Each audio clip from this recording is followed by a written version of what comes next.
Okay, you ain't got time to call your soul a critic. Lesson 24 of A Course in Miracles. Um, I do not perceive my own best interests. Um, I think before we get into the lesson, there's something I do want to say. Okay, as I do these and I post these, I'm getting, the responses that we get from whoever we get responses from are indicating some experiences that we're having, that people are having based on the doing of the lessons. But there's something that I wanted to add to that. I want you to understand that these lessons actually are cumulative, and we're still in the beginning stages. So the experience that we're having are all well and good. But remember, these lessons are work together in a particular way to bring about a different way of thinking in its entirety.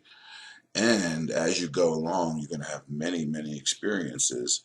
And sooner or later, you're going to realize that not all of them are actually in line with the goal that we're ultimately trying to achieve. What we're trying to do with these lessons is undo your mind of the way you're thinking. So it might be helpful for somebody to go back and read the introduction again to see exactly what this is all about, that you don't have to understand them, you don't have to accept them, you just simply have to do them in the way that they're written. And I think one of the most important aspects of all this is many people attempt to try to understand the lesson before they actually do the lesson, in an attempt to do the lesson the right way.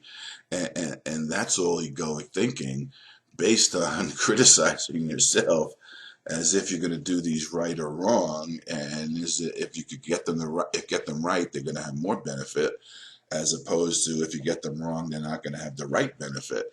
And I think that goes directly to the heart of what this lesson is talking about. I do not perceive my own best interests. If you have yet to understand the fact that these lessons work together cumulatively, so by the end you're thinking in an entirely different way, then the way that you approach the lessons is going to be based on the perception of the lessons that you have now, rather than just following the directions to find out what occurs later on. So I think, don't try to understand what these lessons are attempting to bring about in you. Don't try to understand the lesson before you do it. Just read it the way it's written, hear it the way you hear it, and apply it the way it's given to you. And we could take a perfect example is in the situation involving doing these lessons. I would like to have experiences of God happen, so that when that happens, I will feel freedom in my mind, so that when that happens, blah, blah, blah, and you're down the road. When you don't quite know what it is you're actually perceiving. The fact that many of you attempt to understand these lessons is the recognition that you may not be perceiving these lessons quite correctly, because you haven't finished them and gotten to the desired outcome that the lessons are designed to bring about. But in your mind, you have an idea about what they're designed to bring about. But remember, prior to the undoing of your mind, The idea that you have about what the lessons are for is based on the misperceptions that you're holding about yourself now. So they can't possibly be true. Yet, we all have an idea of what we'd like to happen to us based on what the words we think we're reading now are saying, when we have yet to complete the exercises to show us what they're really for. And to use a perfect to me, and now I know that many of you are going to think I'm picking on people, but I assure you that's not the case. A perfect example is someone like Dr. Wapnick, who, upon reading A Course in Miracles and looking at it for 3 months, decides what it's supposed to say, why it's supposed to say it, and goes ahead and edits it in a particular way, having yet to do the lessons that would allow him to have undaunted mind from what he was thinking so as to bring out a different result. And that's exactly what this lesson is bringing us to today. In no situation that arises do you realize the outcome that would make you happy, including the doing of these lessons. Therefore, you have no guide to appropriate action and no way of judging the result. What you do is determined by your perception of the situation. So if you're perceiving an outcome right now based on what you're reading before your mind has been undone, you're attempting to understand the lessons based on the past with an expectation of what should happen in the future, rather than just doing the lessons as it's designed right now and accepting what occurs to you without judgment. Now, part of this lesson is going to call for a bit more honesty than we have been accustomed to, which I think it's important to recognize. You're actually being asked to admit to honesty as to your own dishonesty, if you understand what I'm talking about. And maybe as we read the lesson a little more, you'll get what I'm saying. What you do is determined by your perception of the situation, and that perception is wrong. Notice it's not saying if it's this way it's wrong and if that's way it's right. It's saying at this moment in time, before the ego has been undone in its thinking, in its way of thinking, and therefore as your guide to the way that you operate, you have yet to perceive anything correctly.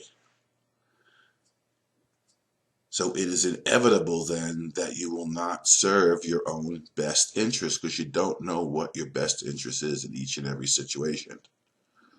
Ultimately, your best interest is you want to be happy. But not knowing what happiness is, and now the admission that you're not happy, otherwise you wouldn't be doing this, is important to recognize.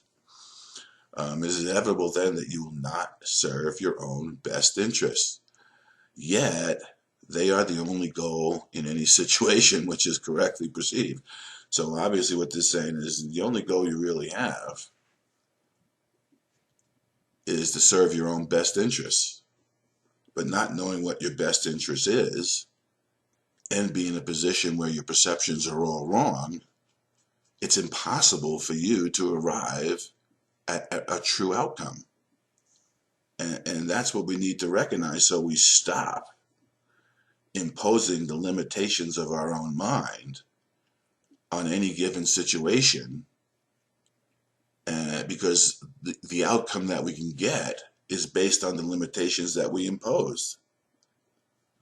Yet they are your only goal in any situation which is correctly perceived. Otherwise, you will not recognize what they are. We're doing something for a desired outcome. Therefore, we're basing what we do on the outcome we desire. And if we don't know what our best interest is in regard to that outcome, it would be impossible to think correctly about it. So therefore, it'd be impossible to act correctly in regards to it. If you realize that you do not perceive your own best interests, you could be taught what they are.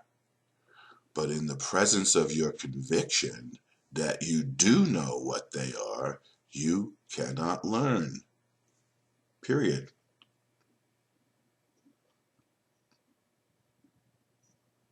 Now, there's a point in time in A Course in Miracles when Jesus equates learning with life. Life and learning here are one. And there's a reason for that. When we open our minds in a true way of learning, we're opening our minds to the light and love of God, which is how we give our soul its daily bread. When we deny ourselves our daily bread, we starve ourselves of the light and love of God and start to wither away. We start to get old and sick and die. And these lessons are designed to help us learn how to open ourselves back up to that light so that we can achieve a goal and achieve it in the way that involves the least suffering for ourselves and therefore all the world. Our best interests are never served when we hold our interests in separation from our brother's interests. You know, a teacher of God is one who has perceived that his interests are not separate from his brother's. But in order to learn that, we must undo the ego's idea that there's something for us to get in order to protect ourselves, because all the ego is attempting to do in keeping us thinking that way is protect and preserve its necessity for you to identify with it, because it has no life of its own, and you give it its daily bread by attending to the interests that it asks you to perceive and serve, rather than the interests for a true outcome for the entirety of the brotherhood. We can call that the atonement or salvation. So today, when we do these exercises, we're going to acquire a little bit more honesty, much more honesty than you are accustomed to. A few subjects, honestly and carefully considered in each of the 5 practice periods, which should be undertaken today, will be more helpful than a cursory examination of a large number. And why? Because you want to see the associations that you have in your mind. And not only do you want to see the associations in your mind, you want to become familiar with how the egoic mind works, so as to see that it's leading you not to a true goal of peace of mind. It's leading you constantly to serve it rather than to serve the purposes of your soul in the ability to escape the world, because we're giving up attack thoughts.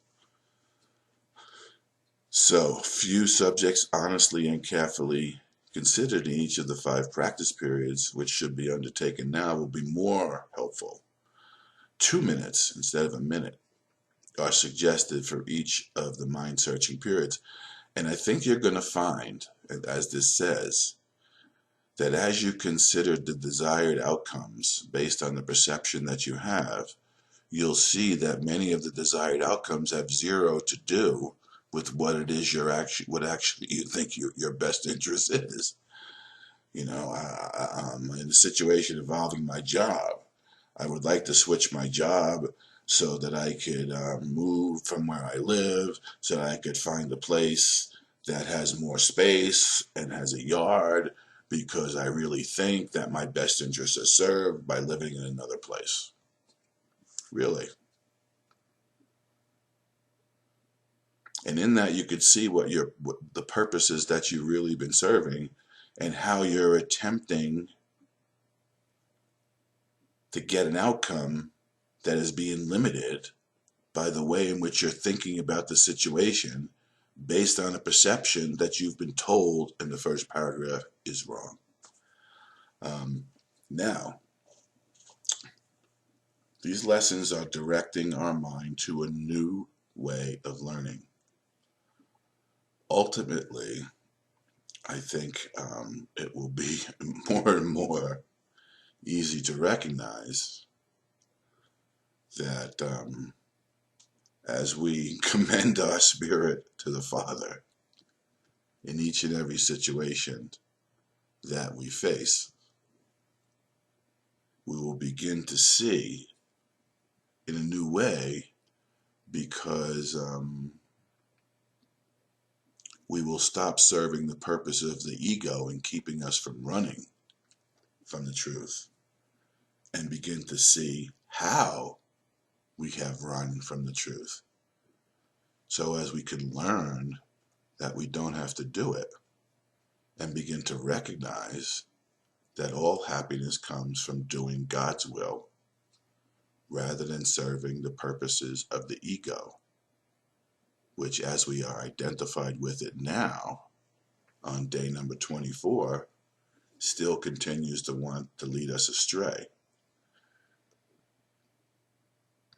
Now, the idea of honesty in this is going to come up because we honestly really want to think that we're serving God's purpose. But the best way to understand the power of our mind is to recognize that this lesson is saying that we're not even serving our own best interests purpose, because we don't know what they are. And in the recognition of that, and in the recognition of the associations we make in our mind as to how we do that, we begin to shorten the time that it takes from getting from that initial questioning thought to a true answer, rather than wandering down the road and following the dictates of the ego in any given situation where we may perceive wrongly and yet not understand that the nature of our perception and the actions that we take are, in a sense, not useful for a true outcome, because we don't know how to get to a true outcome alone, because being alone is the problem. And the true outcome, where happiness no longer comes at the expense of anyone, and we begin to contribute to the ability for everyone to be happy, because we withdraw our faith in the ego and placing it totally in faith and surrender to the will of God, allows us to begin to feed our soul its daily bread. And in those moments of letting go of the outcome, and believe me, all the outcomes and all the perceptions that the ego would have us look at and follow are based on fear, rather than the totality of the reality that love is what we all are, and love is what we would all benefit from if we could learn the way to utilize our minds to extend love rather than project fear. So that's about all I'm going to say today about lesson number 24. And go forth and serve the Lord, or recognize that you have no idea. The best way to serve the Lord is to have no idea how to do it, yet be willing to learn and apply today's lesson to each and every situation where in which you begin to think along those lines. First, you're going to encounter a lot of confusion in your own mind. That's good. That's not bad. And I know confusion is the opposite of understanding, and we think that we're supposed to understand, yet we need to admit to the confusion and chaos that's in our minds. So therefore, in the world, as we perceive it, and therefore attempt to act in it to achieve anything at all. So our minds are chaotic because they're undisciplined. We're learning to see how undisciplined they are, how we allow that non-disciplined mind to operate, and the reason we allow that non-disciplined mind to continue to be non-disciplined. so as to once and for all give up the ways of the world and allow ourselves to recognize the truth of who we are and who our brothers are, therefore healing our minds and becoming involved in the Great Crusade. Listen, learn, and do, so as to bring about a totality of resurrection of life and to see that there are no separate states. Heaven and earth are not separate states. They're one and the same because God is one, his goal is one, and his kingdom is one. So with that, go forth and have a great day.